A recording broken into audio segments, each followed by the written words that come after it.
वहाँ पर जो पे लोड कैरी करने की जो क्षमता होती है वो 50% से भी ज़्यादा डिग्रेड कर सकती हो जाती है। समझ रहे मेरी बात? 50%। हमारे लिए हम इस कष्ट से हम नहीं सफ़र करते। हम तो फुल लोड लेके जाएंगे, हम तो कहीं से जा सकते हैं। यूपी में बहुत सारे एयरफील्ड है, बहुत असम में है, कहीं से हम जा सकते हैं, है ना, ये कर ले। तो जो मान लीजिए जो एक काम वो 3 सॉटी में करेगा, हमारा 1 सॉटी में होगा। समझ रहे हैं? और पिछली बार आपने वायु शक्ति, जो धनवा साहब, एयर मार्शल धनवा ने जो वायु शक्ति एक्साई 12,000 सॉटी एक हफ्ते में उन्होंने जनरेट किया था। मैं कहता हूं जितेंद्र जी कि उस 12,000 में मैं कहता हूं चलो आप पेसिमिस्ट मान लो कोई हो, 3,000 सॉटी भी हम मटेरियलाइज हो जाता है। उसमें से 500 सॉटी मान लो कुछ और कारण हो गया, एनिमी एडी एक्शन कुछ के कारण डिसरप्ट हो गया, ये हो गया, फिर भी आप सोचो कि वो 3,000 सॉटी क्या कहर डालेंगी, वो क्या कहर डालेंगी। दूसरी बात आपने देखा उनके towed artillery, transport aircraft, attack helicopters में हम उनसे कहीं भी हम ज़्यादा है उसमें। सेल्फ प्रोपेल्ड आर्टिलरी तो यूज़ होता नहीं है माउंटेन्स में, लेकिन टोड आर्टिलरी की आज हमारी स्थिति बहुत अच्छी है। मैं कन्वेंशनल उसकी बात कर रहा हूँ। हमारे पास अगर सिपरी के उससे जाए, मुझे क्या मालूम, मैं तो भी ओपन सोर्स से जाता हूँ, हमारे पास 150 न्यूक्लियर वॉरहेड है। उनके पास सिपरी के मुताबिक 320 है। अगर बात इफ पुश कम्स टू शव, अब आप 150 न्यूक्लियर वेपन्स के साथ अगर हमारे पे अगर एग्जिस्टेंशियल क्राइसिस हो गया तो फिर सब कुछ है। ये ज़मीन है, ये हिंदुस्तान है तो हम हैं। अगर ये ज़मीन ही नहीं रहेगी, हमारी स्वायत्तता नहीं रहेगी, तो फिर कुछ भी नहीं। ठीक है, मिसाइल पावर आपको मालूम है, हम एक बहुत एडवांस्ड कंट्री है उसमें। बाकी आप देखें तो एक और मैं बात बता देता हूँ, और ये कहना मेरे लिए उचित होगा कि कुछ हमारे यहाँ वही फिर वो विश्लेषक लोग आ जाते हैं, हमने ये नहीं किया, हमने वो नहीं किया। ये बिल्कुल गलत है। ये अचानक ये कैसे हो गया? कुछ अचानक नहीं हुआ।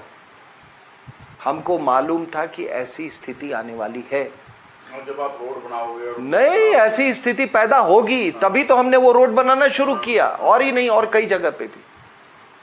तभी तो हमने ये अपना एयरलिफ्ट, स्ट्रेटेजिक एयरलिफ्ट कैपेबिलिटी है, ग्लोब मास्टर, C-130, ये सारा कुछ खरीदा।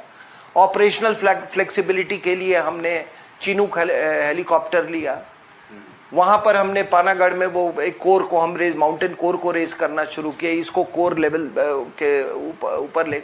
तो ये ऐसा नहीं है कि हम इसके बारे में सेंसिटाइज नहीं थे, हमको नहीं मालूम था कि ये क्या है। अब बॉर्डर्स को कैसे मैनेज करना है, एक जमाना था ये, जो आप जब ये 92-93 तक का जो साइन हुआ है, पीस एंड ट्रैंक्विलिटी था, वो पीसफुल राइज ऑफ चाइना का पीरियड था। उन्होंने जान के आह्वान दिया था, कहा कि ठीक है यार, यहाँ पे ना समझौता कर लो, कोई झगड़े में नहीं पड़ना है, अपने को कंसोलिडेट कर लो। हम भी अपने आप को कंसोलिडेट कर रहे हैं, हमने किया, और धीरे धीरे जब क्षमता हुई है तो हमने बढ़ाया है। तो कोई इस गलत फहमी में, मैं आप लोगों से मतलब ये गुजारिश करूंगा कि मैं एक आदमी बहुत अपनी तरफ से, ईश्वर ने जितने मुझे शक्ति दी है, मैं बहुत गहरा अध्ययन करता हूं, और उस गहरे अध्ययन के बाद मैं कह रहा हूं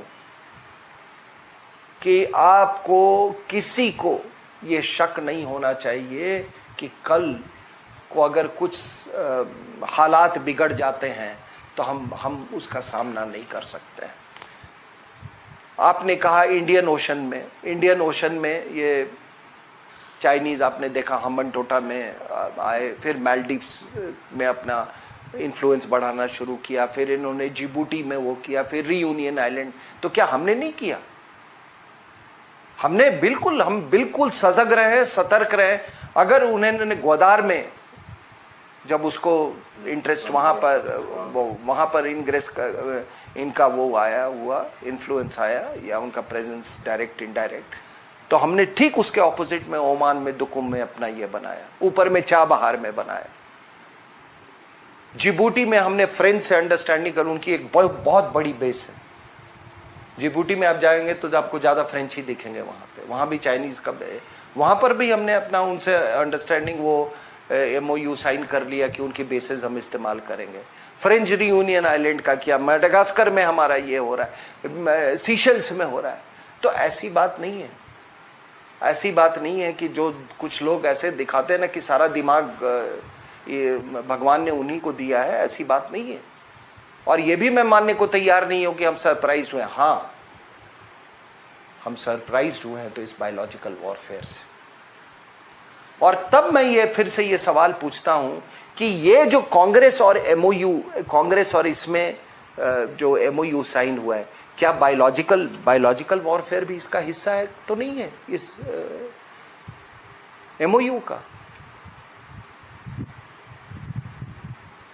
क्या डोकलाम भी इसका हिस्सा तो नहीं था? क्या अब जो हो रहा है लद्दाख में वो तो इसका हिस्सा नहीं था? क्योंकि अगर आपकी इतनी अंडरस्टैंडिंग है पार्टी टू पार्टी का अपने कोऑपरेशन, पहली बात ये खुद में अपने आप में एक देशद्रोह का काम है कि आप सीक्रेट MOU जाके वहां पर एक साइन करते हैं किसी से, ये देशद्रोह। तो इसका मतलब कि आपने कहीं बायोलॉजिकल वॉरफेयर के लिए भी आपने वो किया है, क्योंकि बायोलॉजिकल वॉरफेयर तो कोई नहीं जानता है कि इसका शिकार कौन होगा।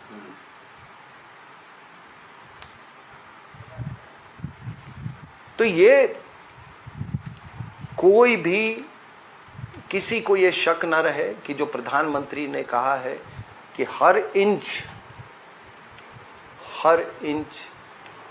महफूज रखा जाएगा, 1 इंच पर भी किसी की आंख नहीं लगने देंगे।